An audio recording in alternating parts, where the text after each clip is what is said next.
If you haven't heard by now, PewDiePie, aka Felix Kjellberg, YouTube's biggest creator and Sweden's hottest plus-size model, is back in the news for being what the Wall Street Journal calls anti-Semitic. PewDiePie released his video response to the article today. In other news, SourceFed's hottest and smartest employee is back, Steven Septic. Clap hands and welcome him back. Don't read the parentheses.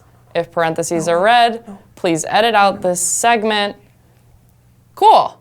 And I'm Ava Gordy. That's right, Ava. I am back. But I'm going to take the spotlight off of myself and put it on somebody that really needs it right now. PewDiePie. So to briefly go over what happened, the Wall Street Journal, who makes you subscribe or sign in to view their articles, which is incredibly inconvenient, basically accused PewDiePie of being an anti-Semite. They used examples like the Fiverr fiasco where PewDiePie hired people to hold up a Death to Jews sign. PewDiePie's explanation was that he was trying to push websites like Fiverr to see what insane things they do for money, and that was all just jokes. Unfortunately, he found out that people will do a lot for $5, and for a lot of people the joke went, as he says in his response video, too far. So PewDiePie then goes on to say that he believes anything can be joked about, you just need to do it the right way, and he says he's a rookie comedian. He says he's made mistakes like this in the past, and he's always grown from it. That Fiverr video was one of the examples the Wall Street Journal brought to YouTube and Disney's attention in what PewDiePie believes was an attempt to corner them, to take away his influence, hurt him financially, and portray him as an anti-Semite. But why does the Wall Street Journal want to take away PewDiePie's integrity, his fortune, his secret Swedish treasures? PewDiePie believes it's because when it comes down to it, the media's afraid of new age content creators. They don't understand PewDiePie, and that scares them, very much like my fear of bears. I don't understand them, but I'll be damned if I let one into my home again. In his response video, PewDiePie mentioned the ways in which the Wall Street Journal not only misinterpreted his jokes, but turned them around to paint a false anti-Semitic image. At one point, Felix mentions that him simply pointing into the distance was turned into Nazi imagery and provided to YouTube and Disney. Fortunately, here at SourceFed, we get the facts right. And unfortunately, we've stumbled upon some raw,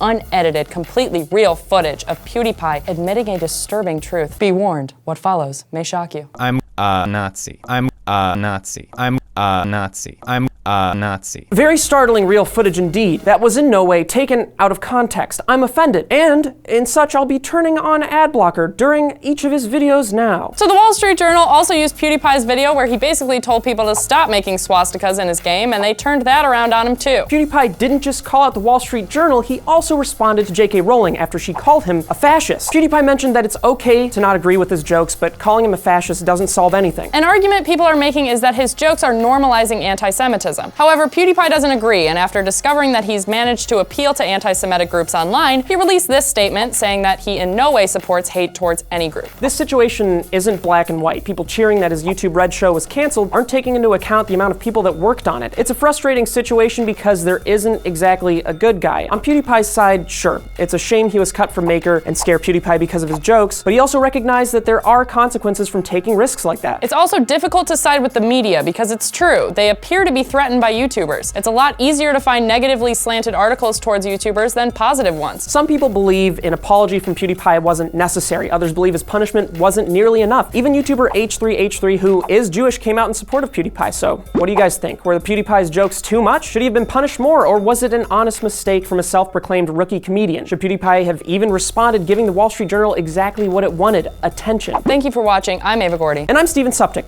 Before you go, do you want to see a movie with us? You a little bit lonely? No.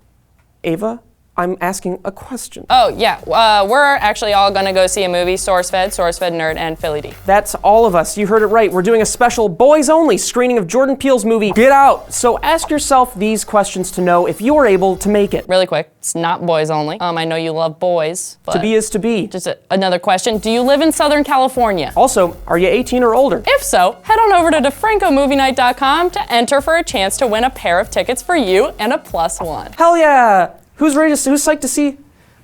Let's go. On the site and what people are willing to do for a buck. The time where they show him watching Hitler, he's literally in that video making commentary that the YouTube Heroes program is like Nazi youth. That YouTube Heroes are like Nazis and not. People use YouTube each month, and researching 100 individuals' cases is what many would consider a garbage fire. So are these free views making up for the ones